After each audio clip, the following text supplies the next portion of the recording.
This is a true tale of terror tied to my family lineage. In my family, my grandfather and father both died young. My father passed when I was 2 years old, so I barely have any memories of him. But my grandmother would always tell me to be careful, just like him. It happened the day after my own child's second birthday. Arriving home late from work past 11 am. Walking my usual route, something felt off. I noticed all the streetlights that are normally lit were out. Continuing up the sloped road, I started hearing an eerie rattling sound like bamboo stalks clacking together from somewhere. Listening closely, it seemed to come from higher up the slope ahead. Squinting into the dim light, I could make out a human silhouette. Relief washed over me, thinking someone else was walking ahead as the rattling sounded from their direction. Drawing nearer, I saw it was a man in samurai armor and several attendants approaching. What's this? Some kind of filming? But nothing else suggested a movie set. The figures kept approaching, the sounds growing louder. Up close, I sensed something was off about them. Not of this world, and terror gripped me. Just then the armored samurai drew his sword and charged straight for me. The gleaming blade still haunts me. In panic, I fled blindly. At the station near my house, I finally caught my breath, the sounds and warriors gone. I called my wife to pick me up by car and told her what happened on the way home. So engrossed recounting it, I didn't notice her reaction until she said, "It felt like we'd been circling the same road over and over." Sure enough, we passed the same corner multiple times. My wife became frightened and pulled over. I also felt something was wrong. Just then, in the headlights, something darted across the road.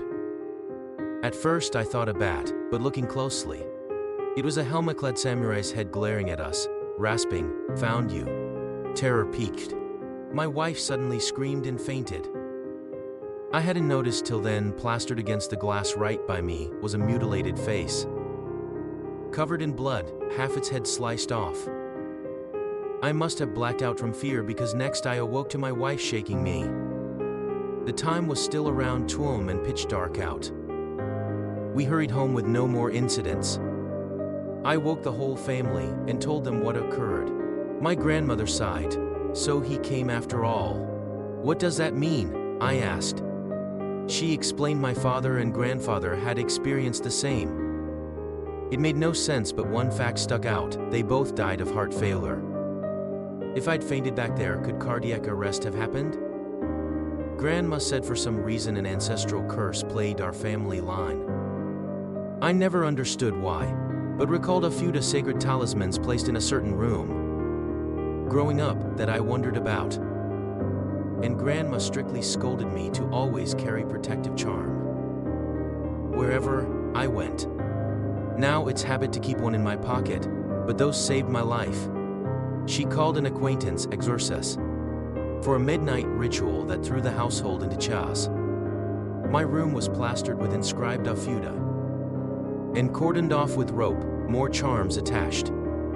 The tatami mats were marked with a watery substance, and I was forbidden from leaving for a week to be brought meals, and even use a pot for toilet, under strict warnings to stay inside from the exorcist.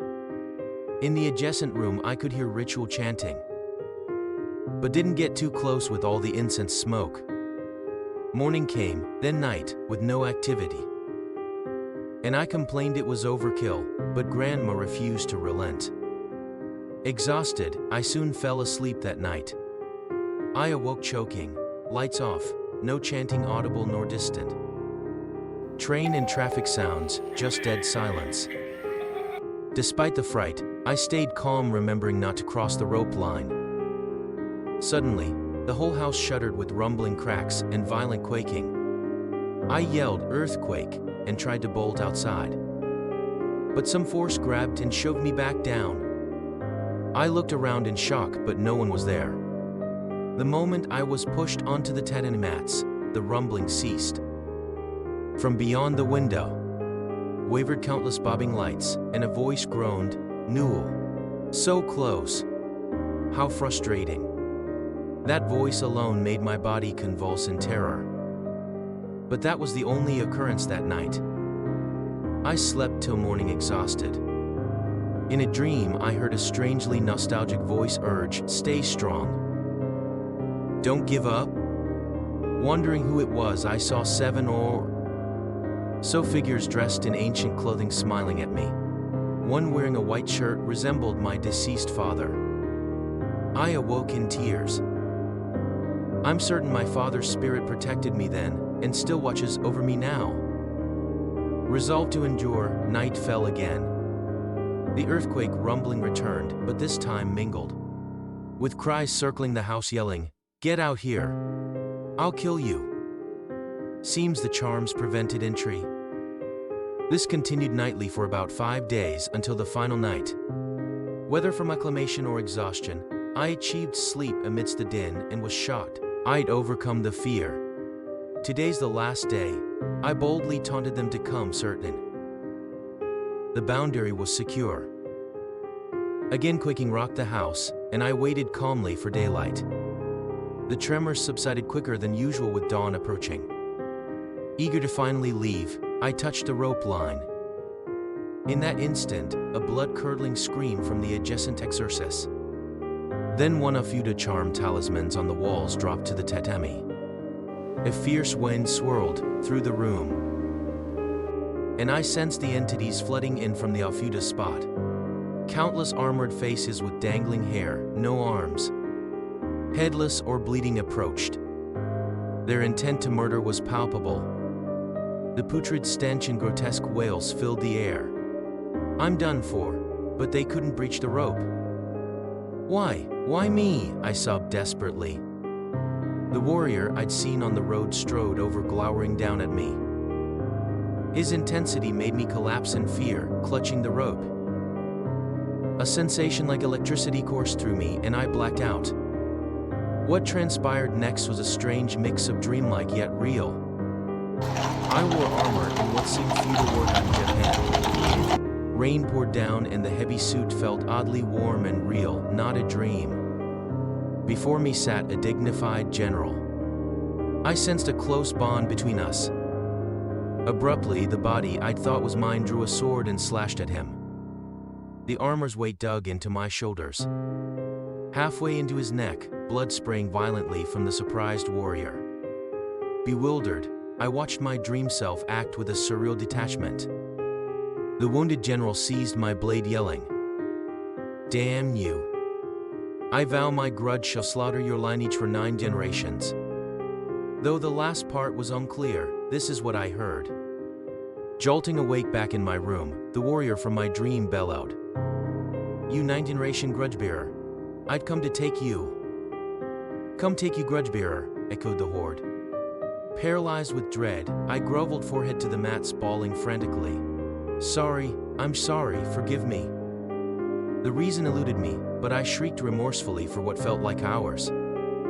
When the phantoms disappeared, I looked around numbly.